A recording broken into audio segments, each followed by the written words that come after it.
As of today, like we discussed, there are around 100 journalists, 771 students, thousands of political detainees, 100 trade unionists, 50 lawyers, and many more prominent intellectuals and academics, 9 elected parliament members in jail, as well as convicted artists. However, Western countries continue to present Turkey as an ideal model for the Middle East. How do you explain this contradictory view of the West? It's not contradictory. The West has always supported dictators, much worse ones than Erdogan. So take, say, the Arab Spring. Up until the point where the army turned against the dictators, the U.S., Britain, and France supported the dictators. They supported Ben Ali in Tunisia, France, supported Mubarak in Egypt. The leading ally of the United States and Britain is Saudi Arabia, which is the most extreme Islamic fundamentalist state ally. The West has nothing against dictators. It supports them consistently. What the West is concerned about is democracy. That would be dangerous. So the West will try to adjust what it does to reduce the threat of democracy and to try to restore, in the case of the Arabs, North African states, to restore something like the old regime, but with new names. So in Egypt, for example, the United States is reasonably happy with the Muslim Brotherhood, which they don't care if they have Islamic, if they call for Sharia or something. What they care about is that they accept neoliberal programs, which they do. They're a business-oriented party which conforms to U.S. global economic principles, and so they're more or less acceptable. And in fact, it takes a certain genius not to see what's going on, because this is a pattern that is repeated over and over again. There's a kind of a routine game plan. When your favorite dictator is facing difficulties, what you do is support him to the last minute.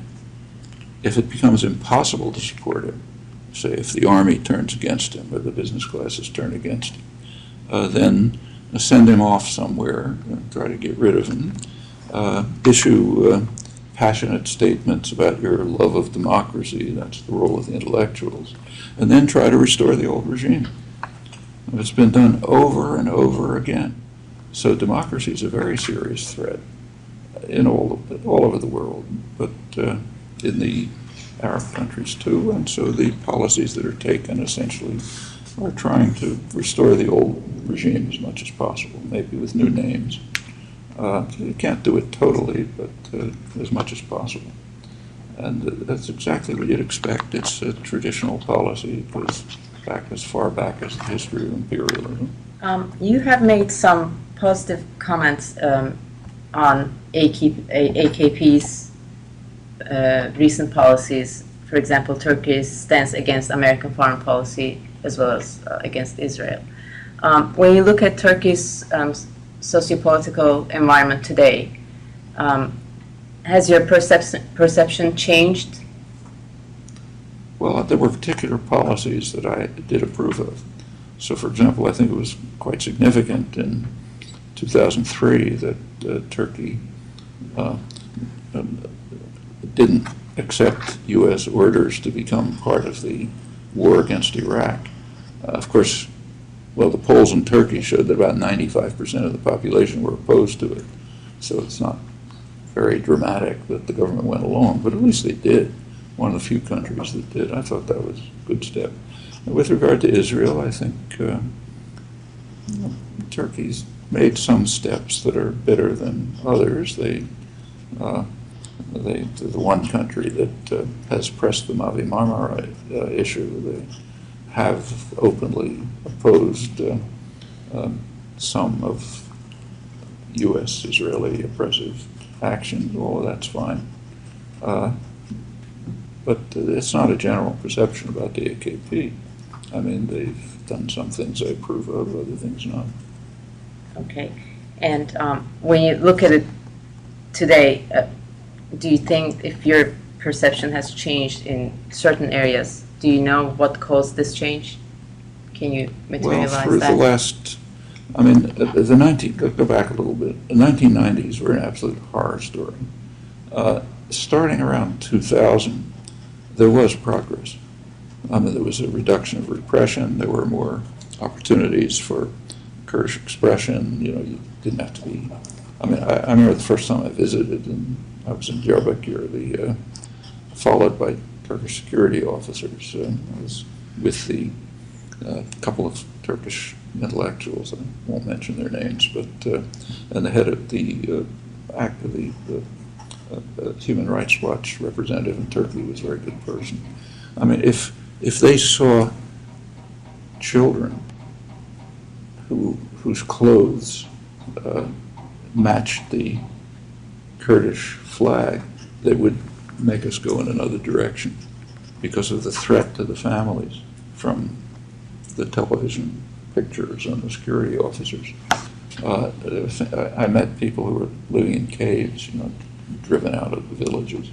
You know, later, I met people in slums in Istanbul, hideous slums in Istanbul, where Kurdish refugees are living in horrible conditions, and you know, that was what was going on. It did ease in the last 10 years. It improved.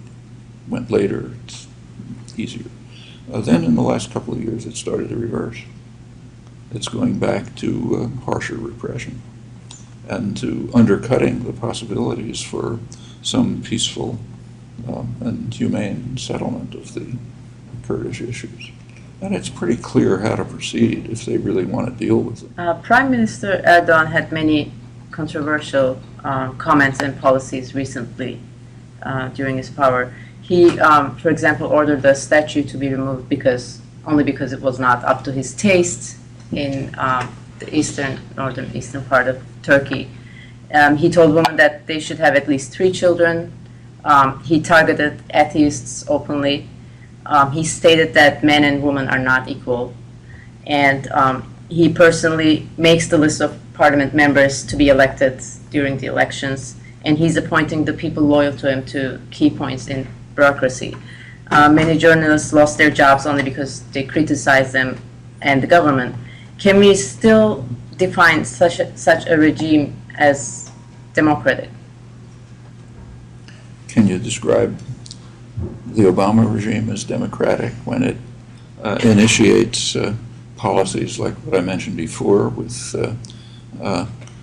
declaring it to be a support for terrorism if you speak to a group on the terrorist list and advise them to turn to nonviolent measures?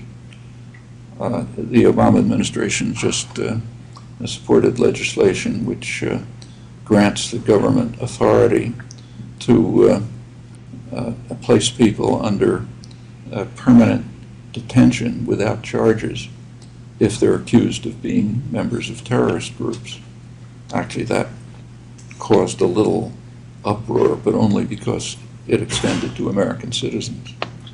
So there was actually a court case. I was one of the plaintiffs, went to the court saying that's going too far, and the courts barred that. So you can't do it to American citizens, but you can do it to anyone else. You can do it to you. You know, is that a democracy? I mean, look, democracy is a mixed story. It has, take elections, for example. The United States technically has free elections, but you can predict the outcome of an election for Congress or president very well simply by looking at the amount of campaign funding. And you can predict the policies pretty well by looking at the concentration of campaign funding. There's quite good research on this, and it's a very high predictor. Well, I mean, is that democratic? It's not. That's why the public is aware of it. And if you look at attitudes towards the government here, public attitudes towards Congress are the lowest they've ever been in history. Support for Congress is literally in single digits. Support for the president isn't that much higher. Opposition to banks is enormous. Opposition to corporations is enormous. There's a huge gap between public policy and public opinion. But still, it's in many ways one of the most free countries in the world. There's no simple answer to these questions. There's a lot of dimensions. So yeah, the things you describe are an attack on Turkish democracy, and they're a reversal of what appeared to be happening for a couple of years in the early part of this century. There was an improvement. Now there's a regression and move towards more autocratic policies and more repressive ones of the kind you've described. Well, that's what has to be combated, whether it's in Turkey or in the United States or anywhere else. I just have one more question. Do you have any message for the political detainees that are in jail in Turkey right now?